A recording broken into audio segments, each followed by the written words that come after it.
What's up, y'all? LTJ Reads is here. This is Throwing Light. And if you're not throwing light, you're not acting right. I haven't really come up with a clever way to start promoting following me on YouTube, but I'm going to just keep doing this until I figure out something cool. But go support, subscribe to my Throwing Light channel on my YouTube channel, my Throwing Light playlist. I have also the Throwing Light interviews. I have the Throwing Light tour that's going up. All of the Throwing Light tour is going to be up for Christmas. I'm super excited about that. But please just follow this video to all my other videos and subscribe, like this. Please support Throwing Light and all the other projects I have coming for you in 2026. With that being said, I'm excited to have Damien here, Mr. Kentucky Leather 2024. Very radiant ball of light, very joyous energy. You stood out to me at IML. I was like, this guy's light. Well, thank you. And thank you for having me. You come off like you are just a very kind human being. I hope that's true. Well, there's no other way to be. And honestly, if you there's no room for hate, there's no room for anger all the time. I mean, look at what we're currently living in. It's hard to remain positive, but somebody has got to try, and I try my damnedest. I'm with you on that. Being positive can be the unpopular opinion. 100% yes. You know what I'm Even in as dark a time as we are. saying? And so I really have learned being active in the community that the unpopular opinion is sometimes the right decision, and you just have to take lead and let people. Because be honest, we have to be herded to some extent, you know. Well, honestly, I mean, I think of it this way. Our communities put us in a title leadership position because we may not necessarily resemble who they are directly, but we represent what the community stands for. And sometimes being loud and proud and upfront makes everyone feel welcome. I mean, we are at a time right now where our trans people are totally attacked right now. And all I can do is provide a safe space. So when I throw an event, I make sure that everyone is included. Um, and I passed that torch along in October when my sibling took over. And now we have Mr. Kentucky Leather 2025 out there doing the work. And he wants to take it further by going throughout the state. Because I mean, Kentucky is very red. It's very conservative. It can be uncomfortable. You take the wrong dirt road, you might end up dead. You know, you bring such a valid point. I don't look at Kentucky as any. I can't even think of any major city there as blue. I don't know if you have that. I don't know how open people are. I've never been to Kentucky. I've been to Tennessee. Not really. I've been to Memphis. I haven't been to Tennessee. Let me take that back. I've been to Memphis, but Memphis is pretty cool. So for Kentucky, Louisville and Lexington are going to be your two big blue areas on the map okay. and your most liberal areas. They also house two of the biggest universities in Kentucky. So you're going to get an education. The community here by far blew me away. Matter of fact, I love it here. My family all thought I was nuts because I'm originally from Michigan. And they're like, why are you moving to Kentucky? You're going to end up dead. And I said, Mom, I could end up dead in Jackson County, Michigan if I went down the wrong dirt road. Any, And you can't live in fear like that. yeah, because fear's all around there. What city are you in? And but no, I absolutely love it here. We have an amazing community. Our diversity is excellent. Um, we are very close with the communities in Cincinnati, Ohio, in Indianapolis. So we're definitely branching out and we're a place to come, especially if you like bourbon and you like to go out to eat. Where are you exactly? What city? So I'm in Louisville, Kentucky. Absolutely love it. One of the historical neighborhoods and literally within walking distance of anything I wanted to do, including grocery shopping. Mm-hmm. So, okay. So let's see here. It's been about 6 months since you left the IMO stage. Uh, Mm-hmm. let's backtrack first. What got you here? Sure. How did you get here? So I joined the leather community back in 2011. friend's partner at the time and also his sir. And he was International Leather Sir 2014. And our titles are actually 10 years apart, which kind of filled the family tree. Sir Mark Eddy, if you're wondering. And his partner was Mr. Michigan Leather, Josh Fortuna. I participated in the leather community up in Michigan pretty extensively, supporting the events, supporting them. And when I moved down to Louisville 4 years ago, the community was just starting to come back after the pandemic, and I was so happy to. When I rocked up to my favorite place that hosts Gear Night last Friday night of the month, and they're like, "Whoa, we didn't know this side of you." And I said, "Well, it's not something that we get to do all the time, especially when it's 90 degrees in the summer in July, you know." Hey, Um, Texas is like leather weather 1 month out of the year. yes, yes. Fortunately, we have a little bit longer leather season up here, I was and we can get away with. I was born in Farmington Hills. I was actually look. I gotta confess to You're a everybody. Michigander too? I was born in Michigan. No, I always try. I'm Louisiana at heart. My mom is from Louisiana. Okay, but I did. I was born. Okay. I lived in Michigan. I lived in Detroit, Michigan for 4.5 years, and it was cold. I remember that. I remember Okay. as a kid was the snow, having a basement. We don't have that Yes. now. Yes. Um, but I don't know what it would be like for me to go up. Now I had the opportunity to judge Mr. Michigan Leather at 2024, and so Okay. that was cool. I flew into Grand Rapids and then went to the resort where there's like no cell phone reception. So No. so that was great. So I know Josh, and and I was able to help elect Walter there, Mr. Michigan. Then, so let's talk a little bit more differences, I guess, Sure. between the Michigan community and the Kentucky community. Did you feel a difference? Was there a shift? Did you find one place to be more focused on one thing than the other place? To find how intertwined they were because everyone has gone to the big convention in the big knitting convention in May and is familiar and knows each other, which is huge. Um, a matter of fact, Mr. Michigan, I've known since I've been in the leather community and ran into them at IML this year. And it was really cool because before I had moved down here, I had planned to run for Mr. Michigan and had the opportunity once I moved down to Kentucky and fell in love with where I live to represent this state. And I was like, this is awesome. But no, I would say I mean, in leather communities, no matter where you go, but it's our interconnection that keeps us all together. And I mean, we're small, but we're actually quite large. So, navigating as a title holder, you did you run for any competitions prior to 2024?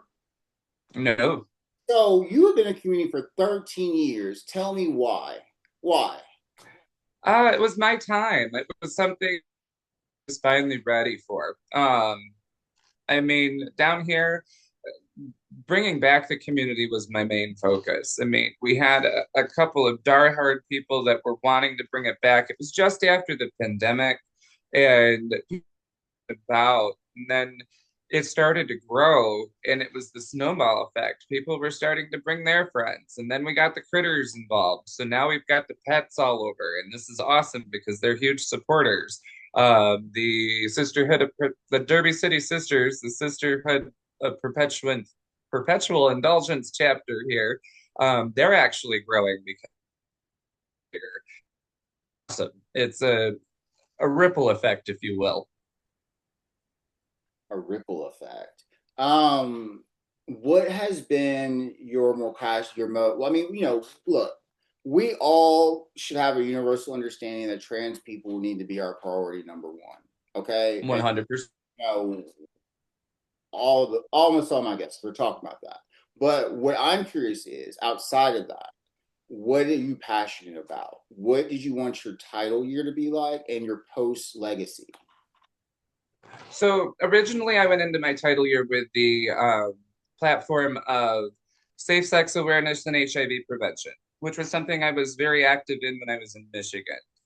When I got down here and the sentiment changed so drastically towards our trans community, I immediately shifted focus. The Kentucky Bourbon Bears, the Derby City Sisters, and myself all managed to raise over $40,000 for Camp LGBTQIA youth camp that um, has trans programs that lost their funding because of our ratchet president.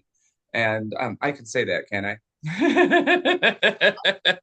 Know if I had ratchet as an adjective yet. So, I mean, maybe what's lower than ratchet? Because that's where I'm at.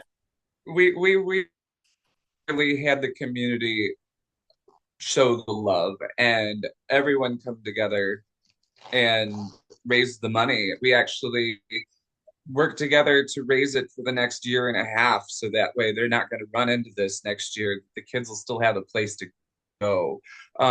We've also made safe spaces when we host events for our trans. The fear is real. You can feel the fear. And it's, I could not imagine going back to the time where I was terrified to leave my house or leave my town because of the way people treated me, let alone have the whole country's sentiment change overnight for something. Why go after the smallest portion? Why? Because it's vulnerable. Why? Because it will separate us. And if they can separate us, we can't fight as hard.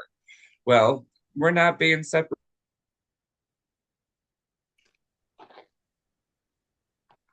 You cut out at the very end. Say that last part again. I said, we've proven that we are not going to be divided in this. We have proven that, like in our current state or in the past. No, here in our community here. Oh, okay. You mean like the Kentucky community? Um, like on a national level, though, do you feel that way? I do in the sense of our international when are united for this cause. There wasn't one person that didn't unite with us. Yeah. It warmed my heart, and it also sent a huge, huge message to everyone. You also, I mean, you were wearing the trans band. I remember. Mm-hmm. So I saw that, and that was I knew that was a part of your um where you cared. I guess you say that was something that was important to you. I It guess was you have to see it the was some, so much between our year and your year, in just 1 year. The climate changed completely, and we weren't quite talking like that. We knew we were that shit was going to, but it got the way they came after trans people right after they got into the White House. Like we had not experienced that, and so y'all were coming into that with that full awareness that okay, shit, they're going after the trans community. We didn't know what they were going to do. To be honest with you, you get what I'm saying? oh yeah, and we had been communicating about it months before. I mean, it was disheartening when some of our European title holders wouldn't come over to the United States because of the viewpoints, and it it was sad that situation. And I was national out because of the current sentiment that's going on. I mean, I was just reading in the news today that they're saying if you want, they want years worth of your social media in order to allow you to come in. Say that again for me. Or Cut out. what's that? Say that part again. They're doing what on social I media? say they're proposing looking at people who want to come and visit the United States, looking back 5 years into their social media before allowing them to do so. Huh. That's so petty. It's so awful. I mean, but it fits the person that the orange. I can't say president.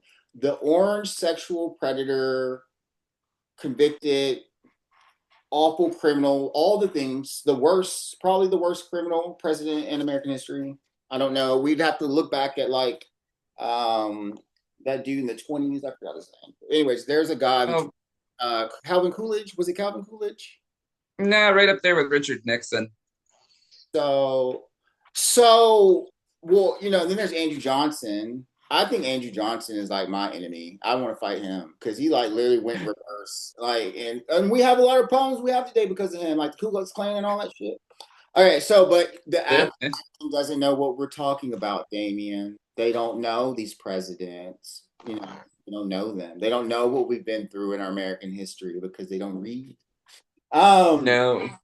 Okay, so would have and you're let's not even you are post, you don't have a sash. Let's talk about Damien right now. What Okay. okay, so moving forward, I have learned that I let things come into my life as a title holder, and didn't really check and know what boundaries were until after, you know what I'm saying? And I've brought a lot of great knowledge and experience from IML forward with me to enhance me. And for me, the most important part of the journey was to let it be a launch pad for other things that I was interested in. Since you left the stage, we're now 6 months later, like, have you felt more momentum? Have you wanted to slow down? Like, what's kind of been your mindset now that you no longer have a title? Uh, I, Sash fatigue is real, so it was nice to like this month is especially it's nice to be able to slow down a bit. But I didn't slow down after my step aside because now I've got my predecessor guide and help and support, and he's hit the ground running. Matter of fact, events coming up Friday and Saturday that I've been in preparation for. And then I'm taking 3 weeks off before we start the new year. Him to IML to be class of 48. So I'm looking forward to seeing everybody there. But momentum is still pushing. Without the sash, I'm still doing the same work. I'm still supporting the same things and hosting events and making sure that everyone that's come out and is a part of the community, maybe for the first time, my great it brings me the most joy when someone comes out to another event and then you see them come back again and again and again. Now, granted, they're only because they enjoyed the experience that and they want to know more, they want to get more involved. Um, my Sash child is all about it. He's like, let's hold a leather swap. Let's get these kids into something that they can wear because but we've all got closets full of leather that may not fit like they did when we were 25. Yeah, that's fair. Um, a lot of people, that you have different directions, like, I mean, I kept going. I'm not going to, I mean, I don't, I have mentally started to detach myself from that energy and transition into what a fully realized leather man is for me. Because I'm only coming into this, I've only been in community 3 years.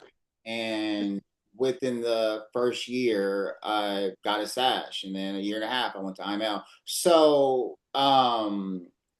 it's taken me time to figure out exactly who I was, and, you came into it with 14 years experience, and I'm so fascinated with that, because this is why I'm fascinated with it, because to me it's experience and learning how to navigate things. I can tell you know how to navigate the community and how to avoid certain things too, I'm sure. I didn't have that. And what do you think, like, okay, let's go back and pretend it's 2011, Damien. Okay. Okay. let's say you're new to the community and you decided to run for a title.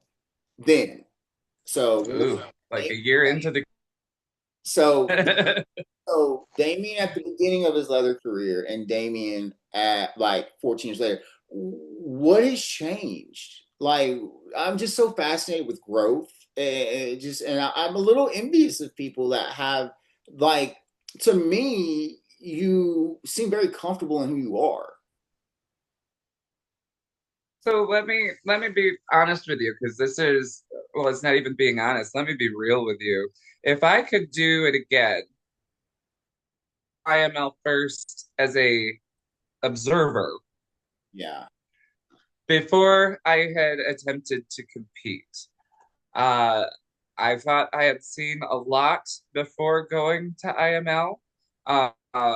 It opened my eyes.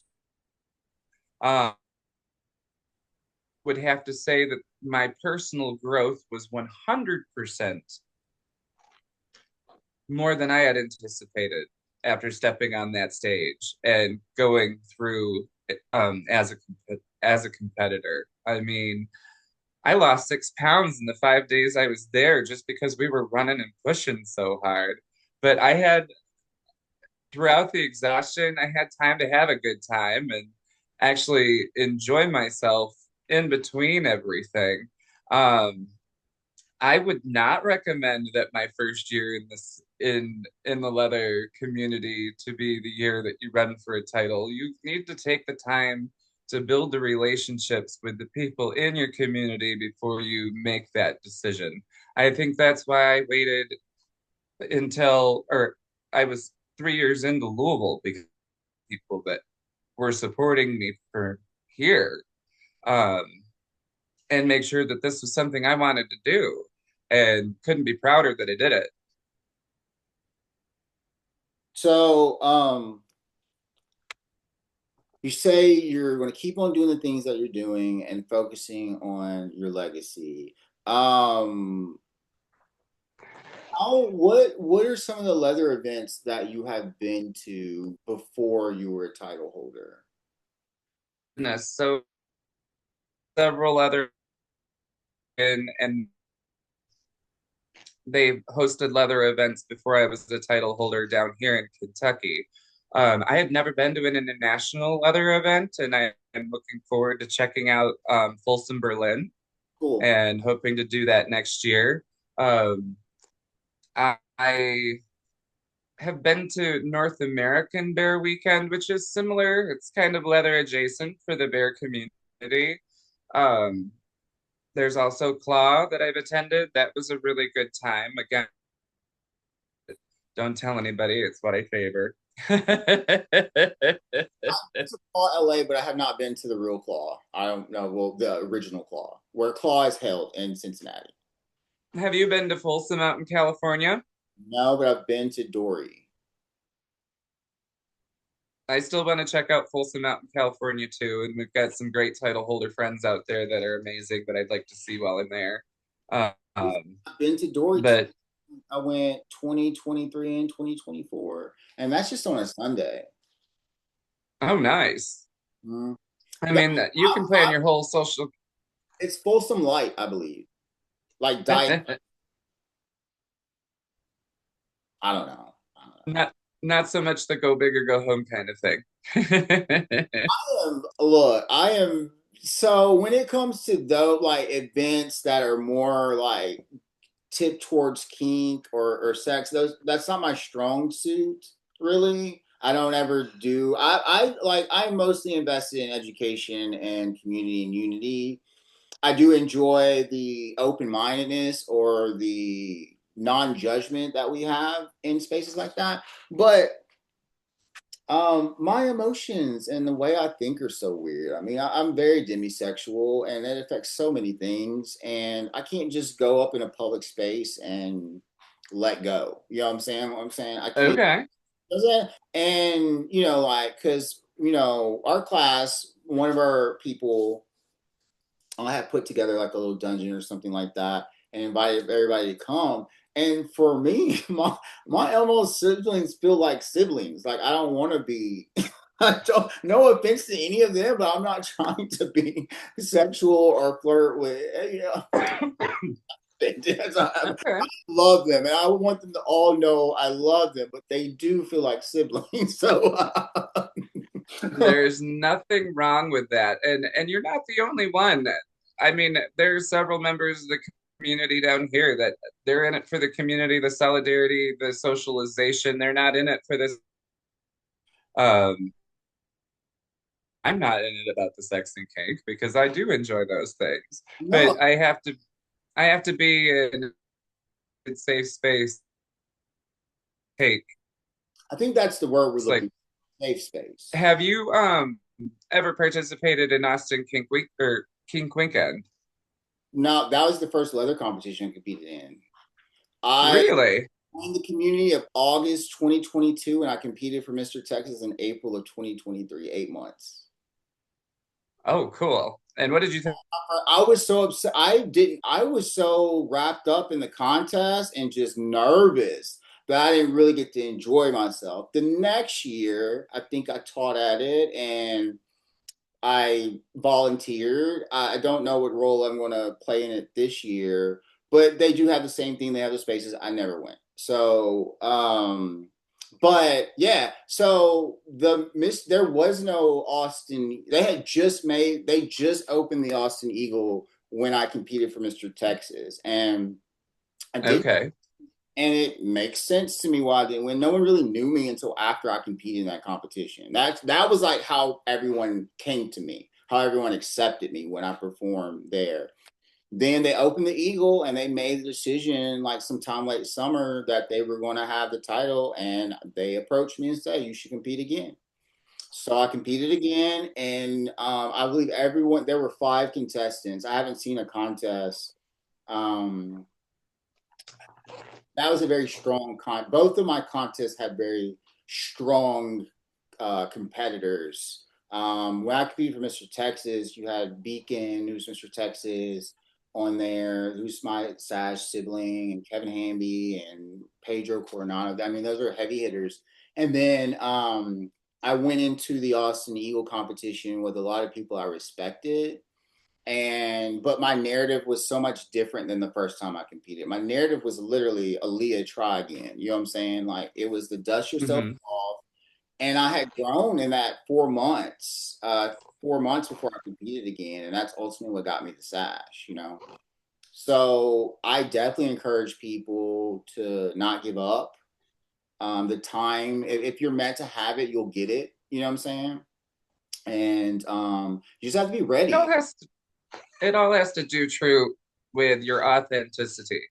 Mhm. Because I mean, if you're showboating on the stage and you're saying things that you do not actively display in the community, it's definitely seen, it's definitely heard. Um, like when I competed for the title down here, um, James Lee was an international leather, Mr. International Leather title holder out of Kentucky. And I'm like, okay, we've got some big shoes and expectations to fill. I mean, but I'm not James Lee. I'm Damien Campbell. We are two very different people, and I love him to death. Um, and I think that's what makes each one of us unique, especially within the community. And something that I saw and actually was very heartwarming, and I think it helped with the growth, was out of the 68 contestants in my class, um, I had Timo from Australia. I had Stefan from Germany, and Oh, then I had Mr. Chicago Leather Ambassador Danger. And when our group, out of the whole class, snatched corsets for Pecs and Personality, and Timo was in 5-inch spike stilettos. I'm yes. like, wow, I've definitely found the right group to be in, and to beat, we were all Gen X, which was hilarious. You were right. You What's wore, that? heels, didn't you? I, I did 5-inch nine Westies.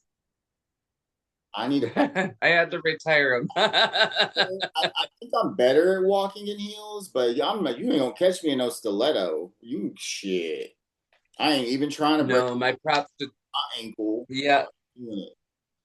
absolutely crazy, but he rocked it. Oh, he was phenomenal. I love all my Australian brothers, all of them, all of my Australian siblings, and I've got a lot of them now. Timo is great. We should take the podcast down there and rent a bus and go through the desert. Let's do it. I already told them I want to come over there. We just got to pick up. Look, I'm getting 5 extra vacation days in 2026. So I've said this, I'm sorry, in 2027. No, yeah, 2026.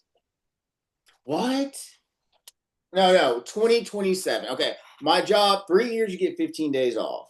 Okay. So I'm in Okay. my second year. So I'm starting on, so 2027, I'll have 15 days. And I wanted to take a whole week and go to Australia. That's the plan right now. I would take I'll two enjoy because it's myself. expensive to get there. Damien, when you're going to do this, when you go to an international event and you just, it's unbelievable. It's like we're all the same. I don't know how to explain it to you. They were so. I went to Manchester Leather Weekend this October. Oh, Oh nice. God, they were phenomenal. Everyone was so great. I made so many connections with people. I ran into like one of my IML siblings who wasn't in our group chat. He uh Nacho, who was, I think, Mr. Evidence in France or something like that. And so I got to see him and Tom Keller, and I attended some of the events. I don't know how to explain it to you. It's there's a lot. It seems small, but there are a lot of people there. You know what I'm saying? Yes. And the places were filled with people, but it was just everyone was just so welcoming. I might have been one of, there was Greg, maybe there were 3 Americans there. You know what I'm saying? Okay.